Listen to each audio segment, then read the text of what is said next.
Trafik a advokatya jine pekane. Usrata navi iro büye real metodolojen serbest elme u kapitalist. Bidest sermayedarên ku buwan re dibin bikirkirina jine birkirina çandî inkar imhay carekî din diye navenda şerê cîhanê yê sêmîn. Her çendî wekî zemîna naxwekiyên herî kur ên şaristaniya ku xwedî dewleta were didin jî divê neyîşbîrkirin ku rojhilata navîn welatê hêzên modernîta demokratîk ên ku modelên jiyana azad û kev afirandî û ji bo vê yekê berxwedanekî pêhembar neşandiye.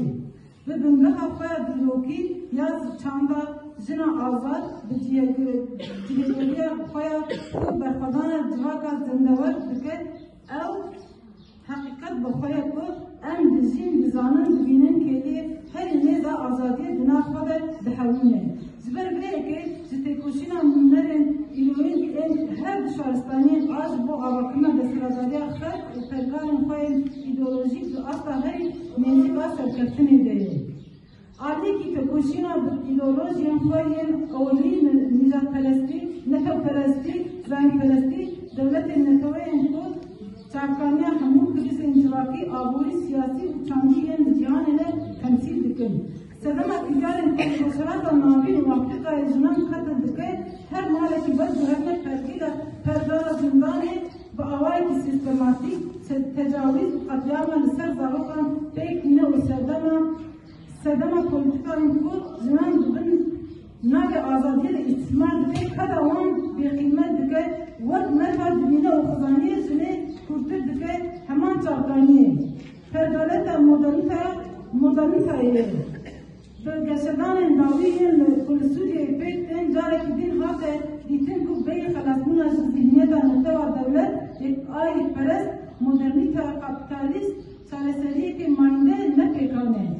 Piştî hilweşandeya rejîma Baîsê Sûriyeyê ve bi herî pêvajoyekî wisa ku hemû hêzên herêm û hegemonîk ew dibin ku ji bo perjewendiyên xwe sîstemeke ava bikin. Li dî salî têkoşîna gelan a azadiyê tê paşgirkirin. Li aliyê temsîliyeta paradigmaya azadiyê jinê ya ekolojîk a demokratîk pergara konfederalîzma demokratîk a rojhilata navî diye perçeyek ji jiyanê û zihniyeta ku li ser vê yekê hatiye avakirin heye.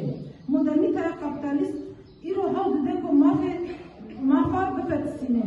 Heza ku me ji vê tevgerê xelas bike û çareseriya pêk bîne bêguman afirînerî vê fikriyeta rêberê gelê Kurd birêz pêcavanê ku ji bo azadiya jin û gelan modela jiyana nû bi perspektîfa netewa demokratîk pêşkêş dike. Bi vê hêz baweriyê jin û gelê Kurd ku poşengiya modernîtaya kapitalîstin carekî din çarenûsa xwe radestî tu netewdewleta nakin. Bi şikandina tecdîdê re bi destxistina azadiya fîzîkî ji bo jin û gelan yekane rêya avakirina jiyana azad e. Tevgera jina Kurd bi têkoşîna azadiya xwe civak û girtina ku tê de dijî watedar dike. Bi rêya vê têkoşînê jiyana ku dixwaze bijî rastiya xwe di jiyana azad diyar dike. Jiyana demokratîk û azad a jin û gelan bi xelasbûna ji zihniyeta modernîtaya kapitalîst a ku netewdewlet xwe dispêrin bi pergara konfederal a demokratîk a jinan pêkan e. Armanca şerê cîhanê yê sêmîne ku em tê de derbas dibin ew ê ku vê îdeala jiyanê ji hişk û hestên gel û jinan derxîne û çanda jinan ji holê rake. Şerê cîhanê yê sêmîn her çiqas bi vî rengî nayê binavkirin jî ev şerekî neheqûqiya bêahlaqîya ku li dijî jinan pêk tê. Nîşaneya herî şênber a vê şerê rejîma îşkenceya a lîberaliyê ye. Ku bi kompleyeke navnetewî ya ku bi dîrokê de mînaka wê kême dest pê kir û encama polîtikayên şer a 26 salin vê navber berdewam dike. Polîtikayên qirkirinê yên ku êrişên qirkirina çandî kûrtir dike hew tê dayîn ku pergara tecdîdê li her xadên jiyanê de bê avakirin. Geç bo finansekirina şer mehkûmê birçîbîn û xizaniyê dibin. Li dijî rêvebertiya rêberê gelê Kurd birêz êcaran av jinan re bi konsepta şerê taybet radestî bedena jinê ya jiyan ket çand û azadiya jinê hedef kir. برسیبا جنین که هر دم محکوم شدتینه هر زیده به برچیبون خزانی را رو برونه زمان و چند آخر دور کردن و زمان دخوازم به تاریخی فوضالیزمی ده بین تونکرین زلاره به تکوشین آزادی جنین را و تجدید بشکنن و آزادی فیزیکی پیکوره لدیشی تجدید تطلق حتی آزادی مطلق پیکوره و تکوشین همه بدومه حتی تکوشین یا بین بر پولیتیکای نتوی و ایدئالی و بدومه پولیتیکای تجدید به انجام هست و به پرگاری ده در یک وگریه بستی چند چار مهم کجا مندالیت آگاهی نه تو آگاهی نه تندیتن گرتن و هر دیتنم که بریبری گلی کرد اجارانه پیک هاتن انجام تکوشین کو به پیشنگی جنان ده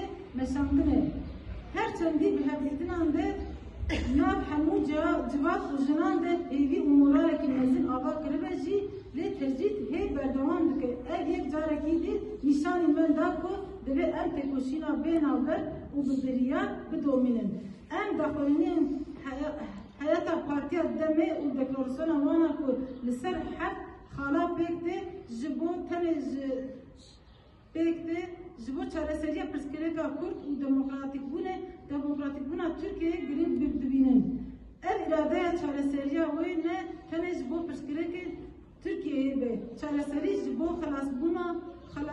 xelasbûyîna ji qeyranên pergala gerdûnî jî bibe bingeha modela jiyana hevpar û azad ji ber vê sedemê jî divê hewdanê diyalogê yên û pêk tên ve guhere çareseriyeke mayînde rêya pêkanîna vê yekê jî hilweşandina sîstema qirkirinê ya îmraliyê û azadiya fîzîkî ya rêberê gelê Kurd Birêz Öcalan e. Weke jinê têjayê em dizanin ku pêşengiyên vê pêvajoyê em in û bi vî pêngavê ku me daye destpêkirin em daxwaza xwe ya çareserkirina pirsgirêka Kurd û azadiya Birêz Öcalan bi çapemenî û raya giştî re parve dikin. Pêngava me li ser bingeha avakirina jiyana demokratîk, ekolojîk, azadiya jinê demokratîkbûna Türkiye û daxwaza azadî û wekeviyê ya jinan pêk tê ji bo vê yekê em ê ji bo şikandina tecrîdê tê bikoşin li ser vî esasî xwe birêxistin bikin. Li ser vê bingehê em ê pêngava xwe heta şikandina tecrîdê li ser rêberê gelê Kurd Birêz Öcalan avakirina şer û mercên xebat û jiyana wî ya azad bidomînin. Di hemû dema pêşketinê de em ê li hemberî perspektîfên çareseriyê ya ku ji aliyê rêberê gelê Kurd Birêz Öcalan ve hatine pêşkêşkirin xwe berpirsiyar bibînin. Ji bo çareseriya demokratîk a pirsgirêka Kurd ji bo ku mafên gelê Kurd li magazagonê pêk were em ê vê naber pêbikoşin. Em ê li dora perspektîfa çareseriya ku rêberê gelê Kurd Birêz Öcalan pêşkêşî gelên bindest û jinan bi taybet ji rojhilata navîn dike pêkoşîneke hevpar birêxistin bikin. Li dijî her cûrê polîtikayên asîmilasyon û qirkirinê yên li ser ziman û çanda Kurdî berdewam dikin em ê nirxên xwe yên çandî mezin bikin. Em ê edîbgariya xwe ya ku hewl tê dayîn ku bibe navenda feodalîzmê û paşverûtiya zarokên ku pêşroja wan li polîtikayên qirkirinê tê tarîkirin ciwan û jinên ku bûne hedefa şerê taybet bi perspektîfa civaka demokratîk biparêzin. Li ser bingeha tezên azadiya jinê û perspektîfa jinê yên rêberê gelê Kurd ku bingeha rizgariya ji qirkirina jinê û qirkirina çandiyê em ê hişmendiya zayendî, hezkirina zayendî, jiyana azad û hişmendiya parêstina pêş bixin. Pêvajoya pêngava ku me daye destpêkirin heta ku em azadiya rêberê gelê Kurd Birêz Öcalan li ser van hemû esasan têkoşînê pêk bînin wê bidomîne. Gotinên efsûnî yên jin ciyan azadî ya ku li hemû cîhanê bela bûye û bûye manîfestoya hemû jinên cîhanê banga waziya birêxistindirina jiyana nû dike. Em jinên têjayê bi vê felsefeyê carekî din bang li hemû gelên Tirkiyeyê di serî de jin û raya giştî ya demokratîk dikin ku bi fikr û dil çalakiyên xwe beşdarî pêngava ku me daye destpêkirin bibin û da ku ev pêvajoya werguhere zemîneke ku em bi hev re destkeftiyên mezin û azadiyê bi dest bixin. Em spas dikin.